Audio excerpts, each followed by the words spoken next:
Alright, so welcome to the second lecture of this course, and in this lecture we're just going to learn how to download Python. So the reason we need to download Python is because we have to get that IDLE in which we write the Python code. It's absolutely necessary to download Python before we start writing any of the Python syntax. So first thing first, what I want you to do is head over to python.org. And what python.org is, So what python.org is, it's basically the official site of the Python programming language. Over here you can have documentation, you can download stuff, and it's a really nice place. So I definitely suggest later on, whenever you're free, check out the site. You can check out the documentation, the community, some success stories, stuff like that. But what we're going to be doing is, if you scroll down a bit, or you can just go ahead to the download section, and you're going to download for Mac OS X 3.4.3. Now, if you're on a Windows, it should probably say download for Windows 10 or Windows 8, whatever your version is. And you want to select Python 3.3 over here. In case you're not seeing something, what you can always do is scroll down a little further, and you'll see this download icon over here. Go ahead and select Python 3.4.3. So it says all this good stuff. It was released on February 25th, 2015. Major new features, stuff like that.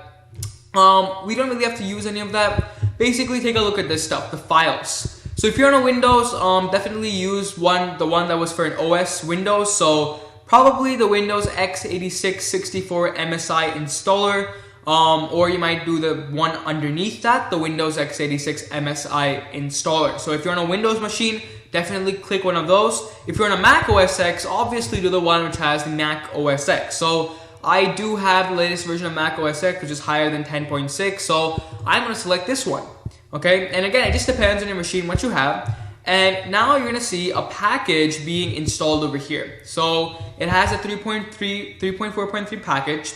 And I'm not going to go through, or I'll just open this for you, but I won't be going through the steps of installing Python 3.4.3 again, since I already have. But the concept is quite simple. Same thing for a Windows machine. The package will download. All you need to do is go through the steps, go through each one of these steps, and once it's downloaded, you should be able to see it. So for Mac users, I'll quickly show you how to get to it. Let me just get this file over here.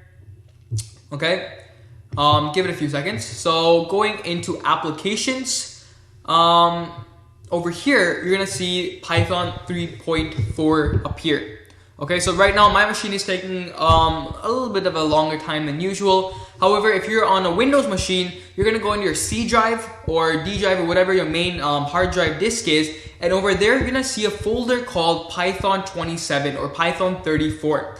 So if you select that, that's where all your IDLE and Python launcher and stuff will be. So as you can see, now my Python 3.4 package has been installed. I have my IDLE, my Python documentation, my Python launcher, and so on. So for the coding part of Python, we'll be doing our maximum coding inside of this IDLE. Okay, so it's over here where we write the code. I'll quickly show you how the IDLE looks like. It's bouncing around right now. It's going to take me a little bit of time. But basically, throughout this course, we'll be using this IDLE to write all of our Python code. Okay, so this is how the IDLE looks like. As you can see right now, I'm using Python 3.4.3. If you hit enter, this is where you write code. So I won't be showing you the code in this lecture. This lecture is all about downloading Python and installing it on our machine. Now, in the next lecture, we'll go ahead and create a very simple Hello World program. See you then.